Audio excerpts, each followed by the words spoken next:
My dear students, welcome. Here I am Prosenjit. নমস্কাৰ। আজি এই ভিডিঅ'টোত SS first year Hornbill the portrait of a lady paragraph number 6ৰ পৰা 8লৈকে আলোচনা কৰা হৈছে। ভিডিঅ'টো সম্পূৰ্ণকৈ চালে বুজিবলৈ সুবিধা হ'ব বুলি মই ভাবোঁ। মাই ডিয়াৰ ষ্টুডেণ্টছ, নমস্কাৰ। ইয়াৰ আগতে পাৰ্ট 1 আৰু পাৰ্ট 2ত আমি এই পাৰ্টটোৰ পেৰাগ্ৰাফ 5লৈকে আলোচনা কৰিছিলোঁ।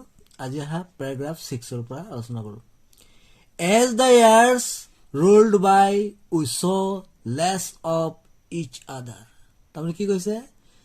যিমানেই সময় বাগৰি গৈছে লগে লগে ইজনে সিজনক কমকৈ লগ পোৱা হ'ল। তাৰমানে লিখকৰ আৰু আইতাকৰ মাজত দেখা দেখি কম হ'ল।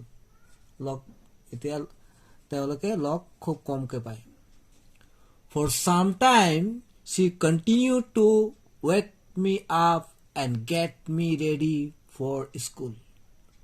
তাৰমানে for some time, কেতিয়াবা তেওঁ কি কৰে, লিখকক জগাই তোলে আৰু বিদ্যালয় যোৱাৰ কাৰণে সাজু কৰি তোলে, ৰেডি মানে সাজু কৰি তোলে।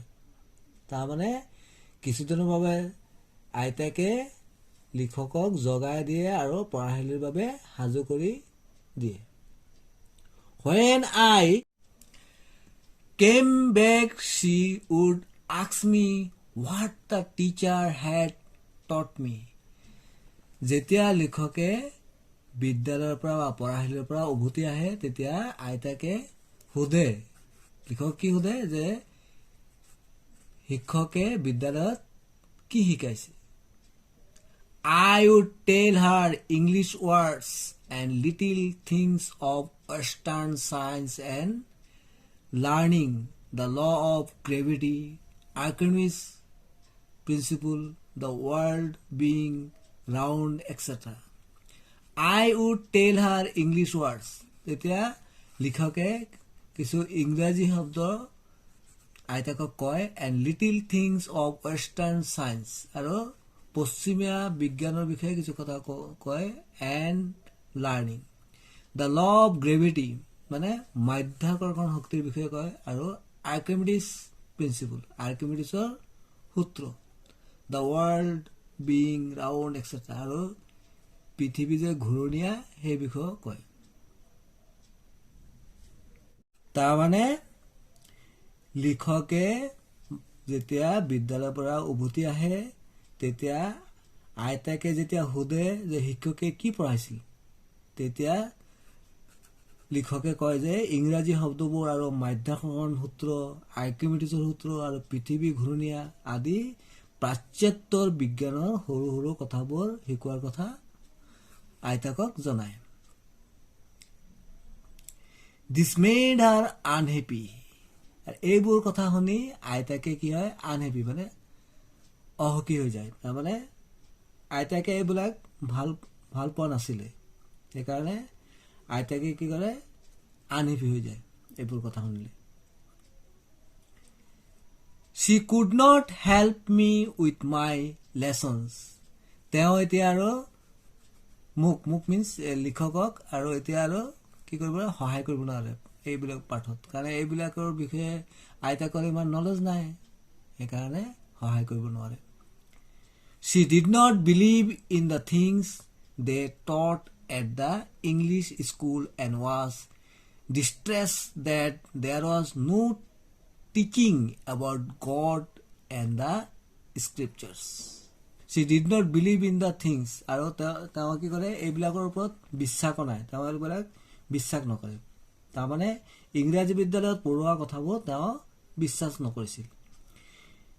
ঈশ্বৰৰ বিষয়ে বা ধৰ্মশাস্ত্ৰৰ বিষয়ে শিক্ষা নিদিয়াৰ কথা তেওঁক বৰ বেজাৰ দিছিল। One day I announced that we were being given music lessons. এদিনাখন লেখকে কি কৈছিলে যে আমাক গানৰ শিক্ষা দিয়াৰ কথা আইতাকক কৈছিল। She was very disturbed. এই কথা শুনি আইতাকে বৰ বেজাৰ পালে, আইতাকৰ বৰ দুখ লাগিলে। To her, music had lewd associations. মানে তেওঁৰ বাবে মিউজিক হ'ল গাত মাজনামূলক বেয়া বস্তুৰ লগত সম্পৰ্ক থকা বস্তু বুলি কয়. It was the monopoly of harlots and beggars and not meant for gentle folk. আইতাকে কৈছিলে যে এইবিলাক হ'ল দেহ উপজীৱীসকল আৰু মগনীসকল ভিখাৰী মানে একচেটিয়া বস্তু আৰু এই ভদ্ৰলোকৰ বিষয় নহয়. She said nothing but her silence meant disapproval. তেওঁ একোৱেই কোৱা নাছিলে কিন্তু তেওঁ যে একো মাত নিদিলে মানে তেওঁৰ মৌনতাই কি হৈছে তেওঁৰ ডিছএপ্ৰুভেল বুজিছে তাৰমানে তেওঁৰ অসন্মতি বুজাইছে. She rarely talked to me after that. ইয়াৰ পিছৰ পৰা লেখকৰ লগত আইতাকে খুব কমে কথা পাতিছিল. Now let us know some word meanings. Western science. Western science মানে প্ৰাচ্যত্য দেশত প্ৰচলিত বিজ্ঞান. The law of gravity. The law of gravity মানে পৃথিৱীৰ মধ্যাকৰ্ষণ শক্তি. Archimedes principle মানে আৰ্কিমিডিছে আৱিষ্কাৰ কৰা উপংগা বস্তু বিষয়ৰ সূত্ৰটো. Distressed মানে felt sad মানে অশান্তি বোধ কৰা. Scriptures মানে holy books মানে শাস্ত্ৰবোৰ. Disapproval মানে disagreement মানে অসন্মতি. Rarely মানে কদাচিত মানে কাচিত hardly. Let us now begin paragraph 7. When I went up to university, I was given a room of my own. তাৰমানে when I went up to university যেতিয়া লেখকে বিশ্ববিদ্যালয় গৈছিল তেতিয়া তেওঁক নিজাববীয়াকৈ এটা কোঠালি দিয়া হৈছিল. The common link of friendship was snapped. তেতিয়া কি হ'ল বন্ধুত্ব মানে আইতাকৰ লগত যিটো বন্ধুত্ব আছিলে একমাত্ৰ সেই সংযোগটো কি হৈছে বিচ্ছিন্ন হৈ গ'ল. স্নেপ্ট হৈ গ'ল মানে বিচ্ছিন্ন হৈ গ'ল কাৰণ এতিয়া বেলেগে বেলেগে থাকিব লগা হৈছে. My grandmother accepted her seclusion with resignation. মোৰ আইতাকে মানে লিখকৰ আইতাকে কি কৰিছে মৌনভাৱে সেই নিঃসংগতা স্বীকাৰ কৰি লৈছিল. She rarely left her spinning wheel to talk to anyone. She rarely মানে খুব কম কচ্চিত তাৰমানে তেওঁ কাৰোবাৰ লগত কথা বতৰা ক'বলৈ তেওঁ কচ্চিতে যতৰটো এৰি আহিছিল. তাৰমানে সদায় স্পিনিং হুইলতে লাগি আছিল. From sunrise to sunset, she sat by her wheel, spinning and reciting prayers. কি কৈছে from sunrise to sunset মানে বেলি বা সূৰ্য উদয় হোৱাৰ পৰা মাৰ যোৱালৈকে তেওঁ কি কৰে সেই হুইল স্পিনিঙত থাকে চলতে থাকে আৰু কি কৰে ৰিচাইটিং প্ৰেয়াৰ্ছ আৰু কি কৰে প্ৰাৰ্থনা কৰি থাকে. তাৰ মানে বেলি উঠাৰ পৰা বেলি ডুবাৰ পৰলৈকে তেওঁ প্ৰাৰ্থনা গাই গাই যতৰত কি কৰে সূতা কাটি থাকে wheel স্পিনিঙত. Only in the afternoon she relaxed for a while to feed the sparrows. Only in the afternoon মানে আফটাৰনুনত মানে আবেলি পৰত একমাত্ৰ আবেলি পৰতে তেওঁ কি কৰে ঘনচিৰিকা স্পেৰছ মানে ঘনচিৰিকাৰ পৰা খোৱাবলৈ তেওঁ অকণমান সময় বিশ্ৰাম লৈছিল. কি কাৰণে বিশ্ৰাম লৈছিল টু ফিড দ্য স্পেৰছ মানে ঘনচিৰিকাবিলাকক কি দিবলৈ খোৱাবলৈ স্পেৰছক খোৱাবলৈ তেওঁ অলপ বিশ্ৰাম লৈছিল. While she sat in the veranda breaking the bread into little bits, hundreds of little birds collected round her, creating a veritable bedlam of creepings.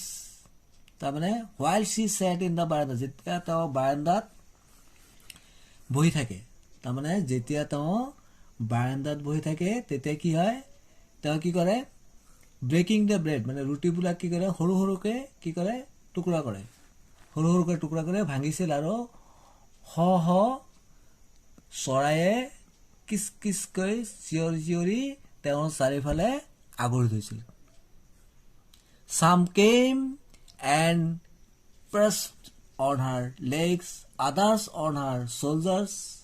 কিছুমানে কি কৰে, কিছুমান চৰায়ে আহি কি কৰে, তেওঁক লেগছ, তেওঁৰ ভৰিৰ কাষত আহি বহিছিল, কিছুমানে আকৌ তেওঁৰ কান্ধত বহিছিল. তাৰমানে কিছুমান চৰাই আহি তেওঁৰ ভৰি দুখনৰ ওপৰত বহিছিল, আন কিছুমান আহি তেওঁৰ কান্ধত বহিছিল. চলজাৰ্ছ মানে কান্ধত. Some even sat on her head, আনকি কিছুমান মূৰতো বহিছিল. She smiled but never shoot them away. তাৰমানে তেওঁ কি কৰিছিলে, এইবিলাক দেখি, কাৰণ কি চৰাইবিলাকে ক'ত ক'ত বহিছিলে, ভৰিত বহিছিলে, চলজাৰ মানে কান্ধত বহিছিল আৰু কিছুমান মূৰত বহিছিল, কিন্তু তেওঁ হাঁহে আৰু কেতিয়াও খেদি নিদিয়ে. তাৰমানে তেওঁ এইবিলাক ভাল পাইছিল. It used to be the happiest half hour of the day for her. আৰু এইটোৱে আছিল আটাইতকৈ আনন্দৰ সময়. তাৰমানে এইখিনি কাল আছিল অতি সুখৰ সময় আইতাকৰ বাবে. তাৰমানে আমি পেৰাগ্ৰাফটো বুজিলো, তেওঁ প্ৰকৃতি প্ৰেমীও আছিল. Let us now know some word meanings. Snap. Snap means তাৰমানে broken, মানে ছিন্ন হোৱা, বিচ্ছিন্ন হৈ যোৱা.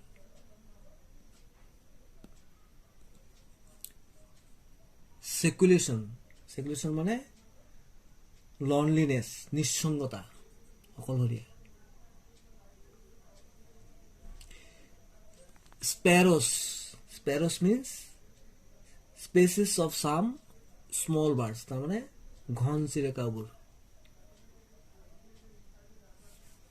Let us now start paragraph 8. When I decided to go abroad for further studies, I was sure my grandmother would be upset.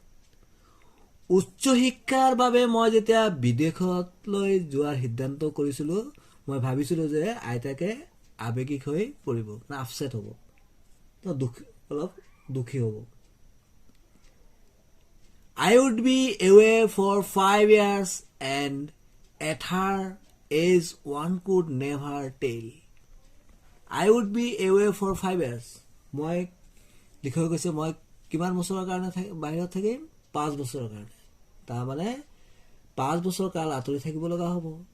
তেওঁৰ বয়স কালত কেতিয়া কি হ'ব কোনেও ক'ব নোৱাৰিছিল. But my grandmother could, কিন্তু লিখকৰ আইতাকে ক'ব পাৰিছিল.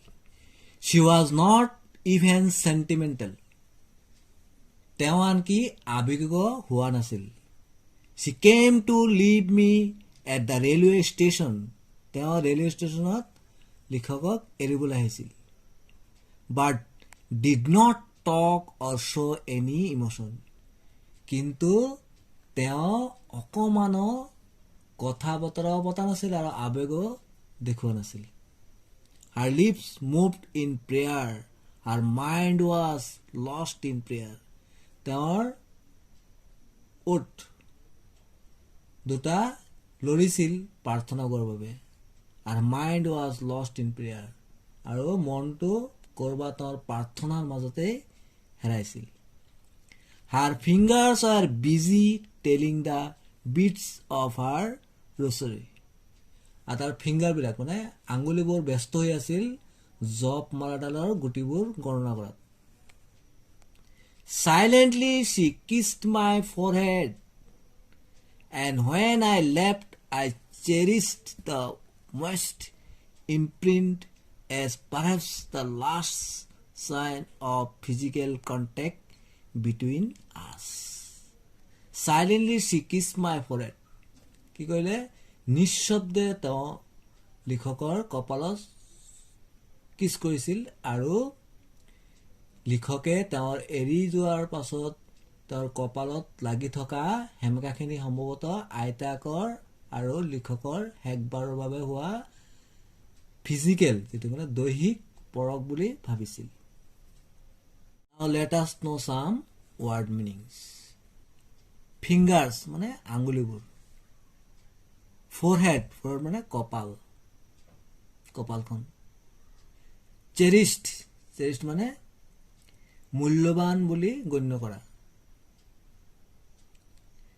moist মানে damp মানে হেমেকা imprint means mark by impression দাগ বা চিন contact means relationship বা সম্পৰ্ক Thanks for watching. Stay connected. ইয়াৰ পৰৱৰ্তী ভিডিঅ'ত বাকি থকা পেৰাগ্ৰাফসমূহ আলোচনা কৰা হ'ব। Thank you so much.